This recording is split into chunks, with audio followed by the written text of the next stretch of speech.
পণ্য উৎপাদনে জোরপূর্বক শ্রম বন্ধে কার্যকর ব্যবস্থা না নেয়ায় বাংলাদেশ সহ ৬০টি দেশের উপর অতিরিক্ত শুল্ক আরোপের প্রস্তাব দিয়েছে যুক্তরাষ্ট্র। গত মার্চে শুরু হওয়া এক তদন্তের ফলাফলের ভিত্তিতে এ পদক্ষেপ নিয়েছে মার্কিন বাণিজ্য প্রতিনিধির কার্যালয় USTR। দেশগুলোর উপর ১০ থেকে ১২.৫% পর্যন্ত ট্যারিফের খরচ পড়তে পারে। এই বিষয়ক শুনানি হবে আগামী মাসে।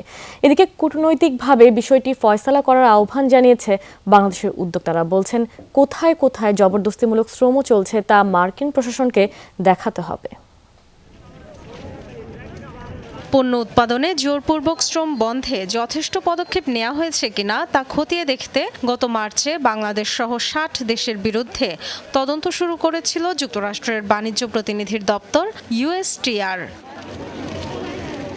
দেশটির ট্রেড অ্যাক্ট সেকশন ৩০১-এর আওতায় পরিচালিত ওই তদন্তের ফলাফলের ভিত্তিতে USTR বলছে ৬০টি দেশ কার্যকরভাবে ফোর্সড লেবার বা জবরদস্তিমূলক শ্রমে তৈরি পণ্যের বাণিজ্য ঠেকাতে ব্যর্থ হয়েছে। এতে মার্কিন বাণিজ্য ক্ষতিগ্রস্ত হচ্ছে এবং তৈরি হচ্ছে অসম প্রতিযোগিতা।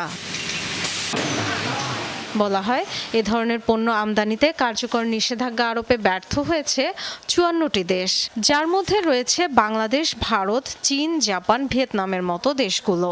এছাড়া পাকিস্তান, কানাডা, মেক্সিকো সহ ৬ দেশকে বিদ্যমান নিষেধাজ্ঞা কার্যকরে ব্যর্থ হিসেবে উল্লেখ করা হয়েছে।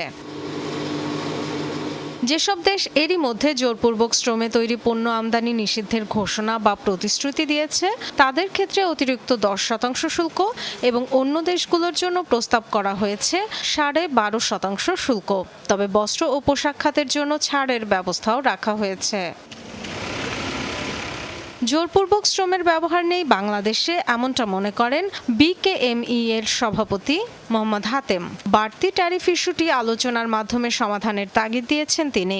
তো যে অজুহাতটা দেওয়া হয়েছে জোরপূর্বক শ্রম, এইটার একটা প্রমাণ কি তারা দিতে পারবে?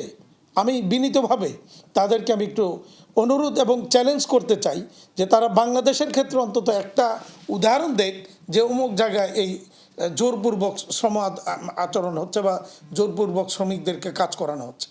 আগামী ২২ জুন পর্যন্ত সব পক্ষের মতামত গ্রহণ করবে মার্কিন সরকার। শুনানি হবে আগামী মাসে। Dorothy Tasrin, Jamuna news.